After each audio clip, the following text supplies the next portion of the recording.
Hello, Sagittarius, Sun, Moon, Rising, and Venus signs. Kamusta kayo? Sana po nasa mabuti kayong kalagayan. Welcome back po sa Star Tarot. At kung bago kayo rito, welcome din po kayo. Please subscribe, like, share my videos, and leave me a comment kung nakaresonate po kayo. Thank you. And I would like to say hi po and a shout out sa ating beloved channel member na si At Maria Embido 9643. Hello po sa inyo and thank you for your support po sa channel. So, yung first message ninyo is gestation period, Sagittarius. So, maaari ng iba sa inyo rito buntis, no? Baka nagbubuntis or kung hindi man ganon, no? Kung hindi man kayo buntis or nagbubuntis, baka din yung person ninyo. Kung hindi kayo, baka person ninyo, no? Or kung hindi man, baka ito ay isang plano, isang idea na inaalagaan mo, no? Maaaring isa itong idea or plano na binubuo mo. Maaaring yan ay siguro nag-aano ka ngayon, tawag dito, maybe you are trying to nurture it, to cultivate it. At pwedeng ano yan, pwedeng negosyo, 'di ba? Baka gusto mong mag-put up ng negosyo. So ngayon, baka inaaral mong mabuti, mga in and out ng negosyong 'yan. Baka nagre-research ka kung ano mga kakailanganin at papaano papatakbuhin, yung ganun ba, no?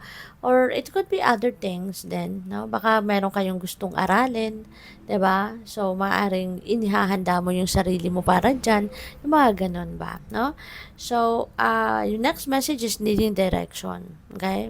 For some of you, baka kayo ay nalilito, baka kayo ay naguguluhan, baka kayo ay talagang merong mga plano sa ngayon, may mga ideas kayo, and you can't make up your mind, no? Kung ano dito yung uunahin mo. Maaaring you can't make up your mind kung ano yung ipaprioritize mo, no? Naguguluhan ka. So, you are needing direction. Well, it's gonna help you, no? If you are going to listen and tune in sa iyong intuition. Kasi your intuition will always lead you towards the right path. Your intuition will always lead you towards the right direction, kung saan ka dapat mapunta. Kaya importante, pakinggan mo, no? Pakinggan mo yung inyong intuition. Magdasal ka, ask for enlightenment, and for sure, the divine will be there to rescue you. Okay? Transmuting pain, which is really good, no? Kasi kung ano man tong mga bigat sa dibdib mo na binibit-bit ninyo for quite some time na, no? Yan ay maaring matanggal na din, 'di ba? Kasi you will be able to transmute that pain into something positive, into something better na pakiramdam, no? Maging positibo. So, that's really good.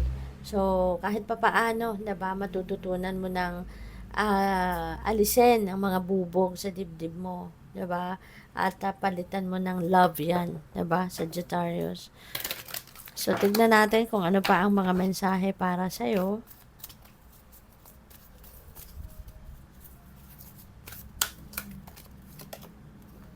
We have call to action. Take charge, lead by example, and walk your talk.